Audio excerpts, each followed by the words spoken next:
요즘은 명절이나 기념일에 비대면으로 선물 전하는 경우가 많으시죠?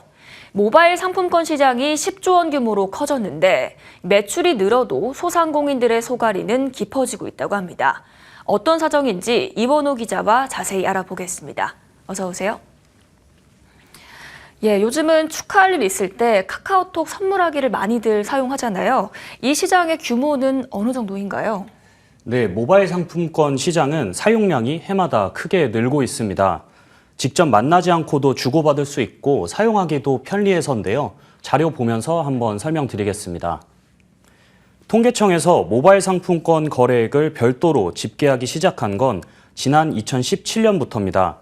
2017년 1조 원에서 2023년 8조 8천억 원까지 거래액이 해마다 1조 원 이상 늘었습니다.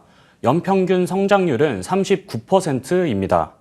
지난해 통계의 경우 아직 11월까지밖에 발표가 안 됐는데 이 12월분까지 공개가 되고 나면 10조 원대에 육박할 수 있다 이런 관측이 나오고 있고요.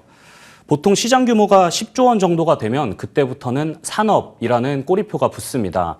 이 모바일 상품권이 대중화되면서 새로운 결제 수단이 됐고 또 하나의 산업으로 자리 잡기 시작했습니다. 그런데 이 상품권 사용이 늘면서 자영업자가 어려워지고 있다는데 구체적으로 어떤 문제가 있는 건가요? 제가 한번 현장에서 점주분들을 만나보면 모바일 상품권으로는 제품을 팔아도 사실상 남는 게 없다 이런 말씀들 많이 하십니다.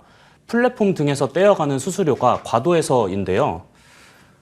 신용카드 수수료율이 1% 내외인 것에 비해 모바일 상품권은 브랜드에 따라 5%에서 11%로 그 수준이 굉장히 다양합니다. 예를 들어 한번 설명을 해드릴게요. 제가 음식점에서 밥을 먹고 카드로 결제를 하면 카드사에서 음식점으로 먼저 돈을 보냅니다. 저는 다음 달에 카드사에 돈을 갚아야 되는 거고요. 그런데 제가 돈을 미처 갚지 못할 수 있다. 이 리스크를 신용카드사는 지고 있고 그 리스크를 수수료에 반영을 하는 겁니다. 하지만 모바일 상품권의 경우 이러한 종류의 신용 리스크가 전혀 존재하지 않습니다. 제가 친구에게 모바일 상품권을 선물을 하면 일단 플랫폼으로 돈이 들어가고 그 상품권이 사용이 된 후에 플랫폼에서 쿠폰 발행사 등으로 이 판매 대금을 정산합니다. 실제로 고객에게 돈이 떼일 일이 전혀 없음에도 불구하고 카드에 비해 수수료가 굉장히 높게 책정돼 있는 상황입니다. 이 수수료를 낮추기 위한 논의가 필요해 보입니다. 그런데 이 자영업자들에게 또 다른 애로사항이 있을까요? 네, 이 과도한 수수료 외에도 대금 정산이 늦어지는 문제도 있습니다.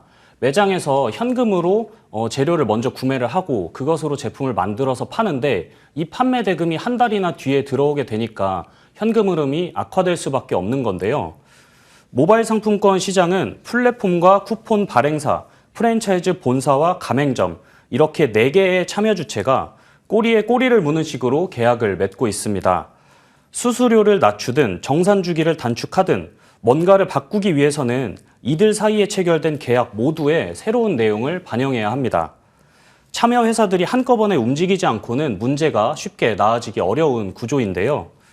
지난해 카카오는 한 달에 4번씩, 즉 주 1회꼴로 대금을 정산하기로 정책을 바꿨습니다.